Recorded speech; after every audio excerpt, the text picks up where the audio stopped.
എല്ലാവർക്കും നമ്മുടെ ഫാമിലിയിലോട്ട് സ്വാഗതം. ഇന്ന് ഞങ്ങൾ കന്യാകുമാരിക്ക് ഒരു ട്രിപ്പ് പോവാണ് കേട്ടോ. അപ്പോൾ അതേ ആദൂട്ടിനൊക്കെ കയറിയിട്ട് കുറച്ച് നേരം കഴിഞ്ഞപ്പോൾ ആദൂട്ടിനൊക്കെ ഉറങ്ങി. ചേട്ടന് 2-3 ദിവസം അടുപ്പിച്ച് ഒരു അവധി കിട്ടി. വെള്ളിയാഴ്ച അവധിയാണ്. അപ്പോൾ ശനിയും ഞായറും അങ്ങനെ 3 ദിവസം അടുപ്പിച്ചൊരു അവധി കിട്ടി. അപ്പോൾ തോന്നി ഒരു ട്രിപ്പ് പോകാമെന്ന്. അപ്പോൾ ചേട്ടനും ചേട്ടൻ്റെ 2-3 ഫ്രണ്ട്സൊക്കെ കൂടിയിട്ടാണ് ഈ ട്രിപ്പ് പോണത് കേട്ടോ. അപ്പോൾ ഇന്ന് ട്രിപ്പിൻ്റെ വിശേഷങ്ങളാണ് നമ്മുടെ വീഡിയോയിൽ. നമ്മുടെ യാത്ര തുടങ്ങിയിട്ട് കുറച്ച് സമയമായിട്ടുള്ളൂ. അപ്പോഴേക്കും എൻ്റെ മക്കൾ ഭയങ്കര ഉറക്കമായിട്ടാണ്. കുറച്ച് സമയം ഉഷാറൊക്കെ ആയിട്ടിരുന്നു. അപ്പോൾ അന്നമ്മ മാത്രമേ എഴുന്നേറ്റിരിക്കുന്നുണ്ട്. കുറച്ച് നേരം കഴിഞ്ഞാൽ അതേ അന്നമ്മയും കിടന്ന് ഉറങ്ങാനാണ് ഈ പോണത്. അപ്പോൾ ചേട്ടൻ്റെ ഒരു കൂട്ടുകാരൻ മോഹനേട്ടൻ ഞങ്ങളുടെ വണ്ടിയിലാണ് കയറിയത് കേട്ടോ. അപ്പോൾ ഇങ്ങനെ വൈഫ് വേറെ ഫ്രണ്ടിൻ്റെ വണ്ടിയിൽ കയറി. കാരണം കാറിൽ സ്ഥലക്കുറവ് മൂലം. ഈ പിള്ളേർ കിടന്നുറങ്ങണ കാണാൻ നല്ല രസമല്ലേ. എൻ്റെ അതുകൊണ്ട് ഇങ്ങനെ എപ്പോൾ ഞങ്ങൾ യാത്രയ്ക്ക് പോകാന്ന് വെച്ചാൽ ഇങ്ങനെ കിടന്നുറങ്ങും കേട്ടോ. അപ്പോൾ ഇങ്ങനെ കിടന്നുറങ്ങുമ്പോൾ ഞാനിങ്ങനെ ഒരുപാട് ഉമ്മകൾ കൊടുക്കുക. എനിക്ക് ഭയങ്കര ഇഷ്ടം ഇങ്ങനെ മണപ്പിച്ചിട്ട് ഉമ്മ കൊടുക്കുക. അങ്ങനെ ഞങ്ങൾ യാത്ര ചെയ്ത് തമിഴ്നാട്ടിലെത്തിയിട്ടാണ്. അപ്പോൾ അവിടുത്തെ ഇതൊക്കെ മാറി, നമ്മുടെ കേരളത്തിൻ്റെ സ്റ്റൈലൊക്കെ മാറി തമിഴ്നാട്ടിലേക്ക് കിടക്കുമ്പോൾ വേറൊരു സ്റ്റൈലാണല്ലോ. അങ്ങനെ ഞങ്ങൾക്ക് ഫുഡ് കഴിക്കുന്ന സമയമായി. ഞങ്ങൾ കേരള ഹോട്ടൽ തപ്പിപ്പോയതാണ്. അങ്ങനെ അവസാനം ഒരു കേരള ഹോട്ടൽ ഞങ്ങൾ തപ്പിപ്പിടിച്ചു. പക്ഷെ നല്ല ഫുഡൊക്കെ ആവുമെന്നാണ് ഞാൻ വിചാരിച്ചത്. പക്ഷേ ഒരു ആവറേജ് ഫുഡായിരുന്നു കേട്ടോ. ഭയങ്കര മോശമല്ല, ഭയങ്കര അടിപൊളിയല്ല അങ്ങനത്തെ. പക്ഷേ വയറിനാർക്കും പ്രശ്നങ്ങളോ അങ്ങനെയൊന്നും വന്നില്ല. എനിക്ക് പുറത്തേക്ക് നമ്മൾ ഈ ടൂറൊക്കെ പോകുമ്പോൾ ഫുഡിൻ്റെ കേസിലാണ് എനിക്ക് വലിയൊരു ടെൻഷൻ. കാരണം വയറിന് എന്തെങ്കിലും പ്രോബ്ലം വരുമെന്ന് കേട്ടോ. പുറത്തുനിന്ന് ഫുഡ് കഴിക്കാമെന്ന് പറഞ്ഞാൽ എൻ്റെ മക്കൾക്ക് ഒരു പ്രത്യേക ഒരു ആവേശമാണ്. വീട്ടിൽ സെയിം സാധനം ഉണ്ടാക്കി അവർക്ക് വേണ്ട, പുറത്തുനിന്നാണെങ്കിൽ അതവർ പറക്കി കഴിക്കുകയും ചെയ്യും. അപ്പോൾ എന്തെങ്കിലും കഴിക്കട്ടെ എന്ന് വിചാരിച്ചിട്ട് ഞങ്ങളിങ്ങനെ ഫ്രൈഡ് റൈസും നൂഡിൽസും സാധനങ്ങളൊക്കെ ഓർഡർ ചെയ്തു. ഫുഡ് വരാനൊരു 10 മിനിറ്റ് എടുത്തു. അതുവരെ ഇങ്ങനെ വെയിറ്റിംഗ് ആണ്. ആദൂട്ടനും മക്കളും ഞാനും ചേട്ടനൊക്കെ. കാരണം അത്യാവശ്യം വിശക്കുന്നുണ്ടായിരുന്നു കേട്ടോ. അങ്ങനെ കാത്തിരുന്ന് അവസാനം ഫുഡ് വന്നു കേട്ടോ. ഞാനും ചേട്ടനും ഊണായതുകൊണ്ട് ഞങ്ങളുടെ ഫുഡാണ് ആദ്യം വന്നത്. അവരുടെ ഇത്തിരി നേരം വൈകി വന്നപ്പം ഞങ്ങൾ ഊണ് കഴിഞ്ഞു ഇതേ വണ്ടിയിലൊക്കെ കയറി ഞങ്ങൾ യാത്ര തുടർന്നു കേട്ടോ. ഞങ്ങൾ ഇനിയിപ്പോൾ ഇതേ പോണത് മഹേന്ദ്രഗിരിയിലെ ചേട്ടൻ്റെ ഓഫീസിൻ്റെ, അതായത് ISROൻ്റെ ഒരു ഗസ്റ്റ് ഹൗസ് ഉണ്ട്. അപ്പോൾ അവിടേക്കാണ് പോണത്. അപ്പം നമുക്ക് നല്ല ലാഭത്തിൽ റൂമും ഫുഡും ഒക്കെ കിട്ടും. അത് അവരെ ലോട്ട് ചെയ്യും കേട്ടോ. അപ്പം അത് തന്നെ ഒരു ഭാഗ്യം. അല്ലെങ്കിൽ പുറത്ത് പോയിട്ട് റൂം എടുക്കേണ്ട ആവശ്യമൊന്നും വന്നില്ല. നല്ല നീറ്റായിട്ടുള്ള റൂമാണ്. അപ്പോൾ അതേ എനിക്ക് ഈ തെങ്ങുകളൊക്കെ കാണുമ്പോൾ തോന്നും ദൈവമേ, കേരളത്തെക്കാളും കൂടുതൽ തെങ്ങുകളും പച്ചപ്പൊക്കെ തമിഴ്നാട്ടിലാണ്. കാരണം കേരങ്ങളുടെ നാടാണല്ലോ കേരളം. പക്ഷേ തമിഴ്നാട്ടിൽ നമ്മുടെ നാട്ടിലേക്കാളും തെങ്ങുകളുണ്ടെന്നാണ് എനിക്ക് തോന്നിയിട്ടുള്ളത്. എൻ്റെ പേഴ്സണൽ അഭിപ്രായമാണ്.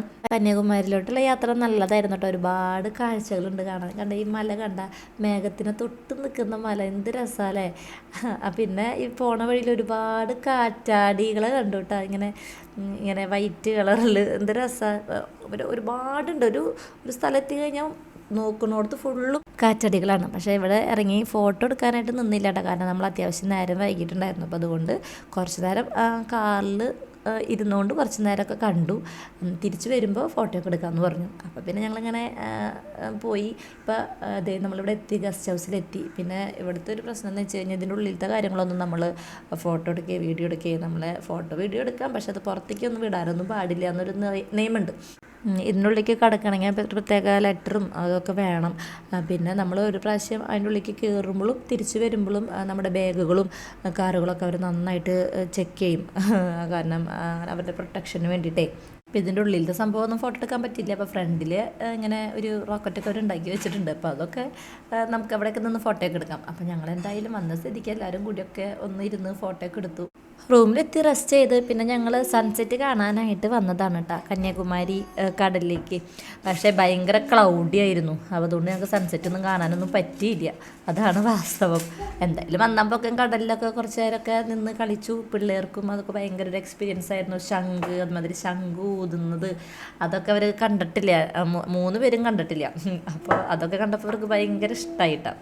നമുക്കിതൊക്കെ വാങ്ങാൻ വേണ്ടി വെച്ചിരിക്കുന്നതാണ്. പക്ഷേ ഭയങ്കര പൈസയാണ്. സ്റ്റാർ ഫിഷിനും മറ്റേ ശംഖിനൊക്കെ ഒരുപാട് പൈസ വാങ്ങണു. ഞങ്ങൾ പോയത് കുറേ പാറകളൊക്കെ ഇങ്ങനെ ഉള്ള സ്ഥലത്തേക്കാണ് കേട്ടോ പോയത്, കടലിൻ്റെ അവിടേക്ക്. അപ്പോൾ അവിടെ ആകുമ്പോൾ ഒന്നും കൂടി നല്ല ഭംഗിയായിരിക്കുമല്ലോ. പിന്നെ വേണമെങ്കിൽ ഇരിക്കുന്നവർക്കൊക്കെ ഇരിക്കാം.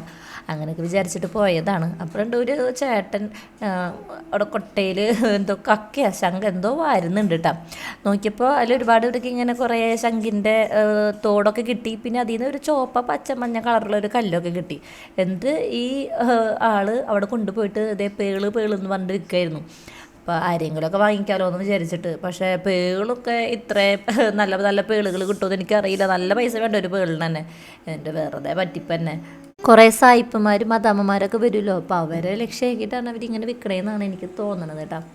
അപ്പോൾ എല്ലാവരും അത്യാവശ്യം നന്നായിട്ട് തന്നെ എൻജോയ് ചെയ്തുട്ടാ കടലിൽ. ട്രിവാൻഡ്രത്ത് തന്നെ ഒരുപാട് ഈ കടലുകളുള്ള കാരണേ അപ്പോൾ കടലിലേക്ക് പോകാമെന്ന് പറഞ്ഞു കഴിഞ്ഞാൽ ഒരു എക്സൈറ്റ്മെൻ്റ് ഒന്നും എനിക്ക് ഉണ്ടായില്ല കേട്ടോ. പിന്നെ ഫ്രണ്ട്സിൻ്റെ ഒക്കെ കൂടി പോകുമ്പോൾ അതൊരു പ്രത്യേക ഒരു വൈബാണല്ലോ. അപ്പം അങ്ങനെയുള്ള രീതിയിലൊക്കെ നമ്മൾ നന്നായിട്ട് എൻജോയ് ചെയ്തു. ഇവിടെ വന്നിട്ട് മറ്റേ വിവേകാനന്ദ പാറയിൽ എവിടേക്ക് പോകാൻ പറ്റില്ല കേട്ടോ. അതിൻ്റെ സമയം ഞങ്ങൾ വന്നപ്പോഴേക്കും കഴിഞ്ഞു. അത് ഭയങ്കര കഷ്ടമായി. ഇത് കണ്ട ഈ ഉണ്ണികൾ, ഇവർ ട്വിൻസാണ് കേട്ടോ. ഈ മോള് ഇത് ഗാദു ആണ്. ഇതേപോലെ തന്നെ സെയിം പോലെ ഇരിക്കും അടുത്ത ഉണ്ണി. ഇത് രാധിക ഗാധിക എന്നാണ് പേര്. ഗാദു എന്ന് വിളിക്കും. അപ്പോൾ ഈ ട്വിൻസുകൾ കാണുമ്പോൾ എനിക്ക് ഭയങ്കര സന്തോഷം. അപ്പോൾ ഞാൻ ഉണ്ണികളെടുക്കാൻ വന്നപ്പോൾ രാധിക അങ്ങനെ അടുക്കണേ ഉണ്ടായിരുന്നില്ല. അപ്പോൾ ഗാദു അടുത്തു കേട്ടോ. എനിക്കാണെങ്കിൽ കല്യാണം കഴിഞ്ഞ സമയത്ത് ഈ ഇരട്ട കുട്ടികളുണ്ടാവാൻ ഭയങ്കര ഇഷ്ടമായിരുന്നു കേട്ടോ. അങ്ങനെ ഒരേപോലത്തെ ഡ്രസ്സൊക്കെ ഇടിപ്പിക്കാം, നല്ല ഭംഗിയല്ലേ ഇങ്ങനെ കാണാൻ ഒരുക്കിയൊക്കെ നടത്താൻ. പക്ഷേ മക്കളുണ്ടായിട്ട് ഒരെണ്ണമൊക്കെ ഉണ്ടായി നോക്കി കഴിഞ്ഞപ്പോഴാണ് ദൈവമേ എന്തോരം പാടാണ് ഈ സംഭവം എന്ന് മനസ്സിലായേ. ഒരെണ്ണത്തിനെയോ നോക്കാൻ പാട്, പിന്നെയാണ് ഈ 2 പേരും ഒരേ പ്രായത്തിലുള്ളവരെ നോക്കാനേ എളുപ്പമല്ല. സമ്മതിക്കണം ഇരട്ട കുട്ടികളൊക്കെ ഉള്ള പേരൻസിനെ. കാര്യം സൺസെറ്റ് ഒന്നും കാണാൻ പറ്റിയില്ല, പക്ഷെ എന്നാലും ഞങ്ങളെ കൊണ്ട് പറ്റുന്ന രീതിയിലൊക്കെ ഞങ്ങൾ എൻജോയ് ചെയ്തു കേട്ടോ. ഇവരാണ് ഞങ്ങളുടെ ഗ്രൂപ്പിലെ സെൽഫി കപ്പിൾസ്. ഇവരെവിടെയാണെന്ന് നമ്മൾ നോക്കിക്കഴിഞ്ഞാൽ കണ്ടുപിടിക്കുമ്പോൾ ഇവരെവിടെയെങ്കിലും നിന്ന് സെൽഫി എടുക്കണ്ടാവും. അത്രയും ഇഷ്ടമാണ് മോഹനേട്ടന് ഇങ്ങനെ ഫോട്ടോ എടുക്കാനൊക്കെ കേട്ടോ. പിന്നെ കൂട്ടത്തിലെ പിള്ളേർ കടലിൻ്റെ തീരത്തുനിന്ന് ഒരുപാട് ഇങ്ങനെ ശംഖുകളും ഷെല്ലുകളും ഒക്കെ ഇങ്ങനെ പറക്കിയെടുക്കുന്നുണ്ടായിരുന്നു കേട്ടോ. അപ്പം അതിൻ്റെ ഇടയിലാണ് ഒരു ജീവനുള്ളൊരു അനങ്ങണ ശംഖിനെ ഇവർ കണ്ടത്. ഹലോ, ഇതാണ് ബിന്ദേച്ചി. ഞങ്ങൾ കന്യാകുമാരി കടലിൻ്റെ അവിടെ പാറയുമ്പോൾ വന്നിരിക്കുകയാണ്. ഇവിടുത്തെ കണ്ടു അസ്തമയം ഭയങ്കര ക്ലൗഡി ആയതുകൊണ്ടൊന്നും കാണാൻ പറ്റില്ല. ഇനി ഇവിടുത്തെ നേരെ മറ്റേ ഐസാറിൻ്റെ ഗസ്റ്റ് ഹൗസിലേക്ക് പോവാം. ഞങ്ങൾ പോയിട്ട് കാണാം. അവിടെ പോയിട്ട് ഇങ്ങനെ വീഡിയോ ഒന്നും എടുക്കാൻ പറ്റില്ല, അതുകൊണ്ട് അതിൻ്റെ ഉള്ളിലത്തെ വീഡിയോ ഒന്നും എടുക്കാൻ പറ്റില്ല കേട്ടോ. ഇനി ഇവിടെ കന്യാകുമാരിയിൽ ഒരു അമ്പലമുണ്ട്, അവിടെ പോയിട്ട് ഒരു കൽമണ്ഡപം അങ്ങനെ എന്തോ ഉണ്ടെന്ന് പറയുന്നു. ഞാൻ കണ്ടിട്ടില്ല. ഇത് കണ്ട അകലെ നമുക്ക് കാണാൻ പറ്റുന്നതാണ് വിവേകാനന്ദ പാറ. നമുക്ക് കാണാൻ പറ്റില്ല, ഇങ്ങനെ അകലെ നിന്ന് ഇങ്ങനെ കാണാനെങ്കിലുള്ളൊരു ഭാഗ്യം ഉണ്ടായി. ഇതാണ് കേട്ടോ ഈ കൽമണ്ഡപം. ഇവിടെ നിന്നിട്ട് നമുക്ക് റെസ്റ്റ് ഒക്കെ എടുക്കാം. പക്ഷേ അതിൻ്റെ ഉള്ളിലൊന്നും ഭയങ്കര ഇരുട്ടായതുകൊണ്ട് ഞങ്ങൾ പുറത്താണ് ഇങ്ങനെ വന്നിരുന്നത്. ഇവിടെ കണ്ടതേ കന്യാകുമാരി ദേവിയുടെ ഒരു അമ്പലമുണ്ട് ഇവിടെ. അപ്പോൾ കൂടെ വന്ന ഹിന്ദുസൊക്കെ അവിടെ പോയിട്ട് തൊഴുതു. അപ്പോൾ അത് വരണ വഴിക്ക് ഞങ്ങളിവിടെ പോസ്റ്റായിരുന്നു. അപ്പോൾ കുറച്ച് നേരം ഞങ്ങൾ കുറച്ച് നേരം കടലിൻ്റെ ഭംഗിയൊക്കെ ആസ്വദിച്ചു. പിന്നെ പുഴുങ്ങിയ ചോളൊക്കെ വാങ്ങി അങ്ങനെ കഴിച്ചുകൊണ്ടിരിക്കുമ്പോഴാണ് ഈ മോള് വന്നത്. മോള് വന്ന വശം ചേട്ടൻ്റെ കാലുമൊക്കെ പിടിച്ച് എന്തേലും തായോ സാറേ എന്നൊക്കെ പറഞ്ഞ് ഇങ്ങനെ നമുക്ക് കഷ്ടം തോന്നിയിട്ട്. അപ്പോൾ നമ്മൾ ചേട്ടൻ കുറച്ച് പൈസയൊക്കെ കൊടുത്തു. അങ്ങനെ കുട്ടി എല്ലാവരുടെ അടുത്തേക്കും ഇങ്ങനെ പോകുന്നുണ്ട്. അപ്പോൾ നമുക്ക് തോന്നും ദൈവമേ നമ്മുടെ മോളുടെ പ്രായമുള്ളൊരു കുട്ടിയാണ്, അതിങ്ങനെ നടക്കണമാണിപ്പോൾ ഒരു സങ്കടം വരും. അപ്പോഴാണ് ആദൂട്ടൻ ബബിൾ വേണമെന്ന് പറഞ്ഞ് വാശി പിടിച്ചതില്ല. അപ്പോൾ ഒന്നും മിണ്ടാണ്ടിരിക്കട്ടെ, അല്ലെങ്കിൽ കാറി പൊളിച്ച് അപ്പുറത്തുള്ള ആൾക്കാരൊക്കെ ശ്രദ്ധ ആകർഷിക്കുക വരാം. അങ്ങനെ പ്രത്യേക ഒരു കഴിവുണ്ട്. അപ്പോൾ വേഗം ചേട്ടൻ ബബിൾ വാങ്ങിക്കൊടുത്തു. അപ്പോൾ ഒരാൾക്ക് വാങ്ങിക്കൊടുത്താൽ മറ്റേ 2 പേര് വെറുതെ ഇരിക്കല്ലോ. അപ്പോൾ 3 പേർക്കും ബബിൾ വാങ്ങിക്കൊടുത്തു. ഇത് ചേട്ടൻ്റെ ഫ്രണ്ടിൻ്റെ മോനാണ് കേട്ടോ. അപ്പോൾ ബബിൾ എന്ന് പറഞ്ഞാൽ എനിക്ക് പണ്ടേ ഒരു വീക്ക്നെസ്സാണ്. എനിക്കിഷ്ടമായി ബബിളൊക്കെ ഇങ്ങനെ പറത്തി കളിക്കാനായിട്ട്. എനിക്ക് മാത്രമൊന്നുമല്ല കേട്ടോ, ചേട്ടനും ഭയങ്കര ഇഷ്ടമായി ഇങ്ങനെ പോളൊക്കെ ഇങ്ങനെ പറത്താനായിട്ട്. നല്ല രസമല്ലേ? അപ്പോൾ ഈ കുഞ്ഞി സാധനത്തിൽ കൂടെ കുഞ്ഞു കുഞ്ഞു പോളങ്ങളാണ് പോളത്. ഈ വലിയ ഈ ബബിളിൻ്റെ ഇതിൽ കൂടെ ഒരുപാട് വലിയ പോളങ്ങളാണ് ഈ പോളൻ. അപ്പം ഞാനും ചേട്ടനും ഇങ്ങനെ പോളം പറത്തി കളിക്കുന്നത് അപ്പുറത്ത് നിന്നിട്ട് കുറേ ആൾക്കാരൊക്കെ ഇങ്ങനെ ഇരുന്ന് നോക്കണമൊക്കെ കേട്ടോ. പിന്നെ ഞങ്ങളതൊന്നും ബോധർ ചെയ്തില്ല. കാരണം മക്കളുടെ കൂടെ കളിക്കുമ്പോൾ അവർക്ക് കിട്ടുന്ന ഒരു സന്തോഷം അതൊക്കെ ഒരു വേറൊരു വൈബല്ലേ. നമ്മൾ അവരുടെ കൂടെ ഒരുമിച്ചായിരിക്കുന്ന സമയമാണ് മക്കളെ സംബന്ധിച്ചിടത്തോളം അവരുടെ ഹാപ്പി ആയിട്ടുള്ളൊരു മൊമെൻ്റ് എന്ന് പറയുന്നത് കേട്ടോ. അപ്പം അതുകൊണ്ട് ആഴ്ചയിൽ ഒരിക്കലോ അല്ലെങ്കിൽ ഇങ്ങനെ ഒഴിവ് കിട്ടുമ്പോഴൊക്കെ മക്കളുടെ കൂടെയൊക്കെ ഇങ്ങനെ ഇത്തിരി സമയം ചിലവഴിച്ച് നോക്കിയൊക്കെയും ഭയങ്കര ഹാപ്പി ആയിരിക്കും അവർ. ഓളം പറപ്പിച്ച് കഴിഞ്ഞപ്പോഴത്തേക്കും അമ്പലത്തേക്ക് പോയി ആൾക്കാരൊക്കെ വന്നു. പിന്നെ റൂമിൽ പോയി മഹേന്ദ്രഗിരിയിൽ നിന്ന് അവിടുത്തെ ഗസ്റ്റ് ഹൗസിൽ നിന്ന് പോകുന്നു. ഇപ്പോൾ കുറേ കാറ്റാടി മരങ്ങളുണ്ട്.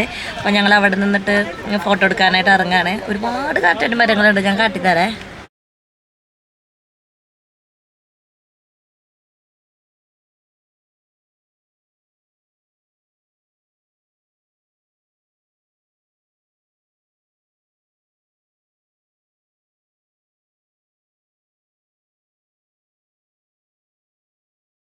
അവിടുന്ന് നേരെ റൂം വെക്കറ്റ് ചെയ്തിട്ട് ഞങ്ങൾ പോയത് TTDCയുടെ ഒരു കോഫി ഷോപ്പിലേക്കാണ് കേട്ടോ. അവിടെ താമസിക്കാനായിട്ടുള്ള ഇങ്ങനെ സൗകര്യങ്ങളൊക്കെ ഉണ്ട്. ഇവിടെ ഒരു പ്രത്യേകത എന്ന് പറഞ്ഞു കഴിഞ്ഞാൽ നിറയെ മയിലുകളാണ്. ഞാൻ ജീവിതത്തിൽ ഒരു ആൺമയിൽ പീലി വിരിച്ചിങ്ങനെ ആടണത് ഞാൻ കണ്ടത് ഇവിടെ വന്നിട്ടാട്ടാ. എന്തോ ഒരു ആൺമയിലുകളാന്ന് പറയാൻ പറ്റില്ല, അത്ര അധികം ഉണ്ടായിരുന്നു. അപ്പോൾ നമ്മളിങ്ങനെ കപ്പലണ്ടിയൊക്കെ ഇട്ട് കൊടുക്കുമ്പോൾ അത് വന്നൊക്കെ ഇങ്ങനെ തിന്നാനൊക്കെ ആയിട്ട് വരും.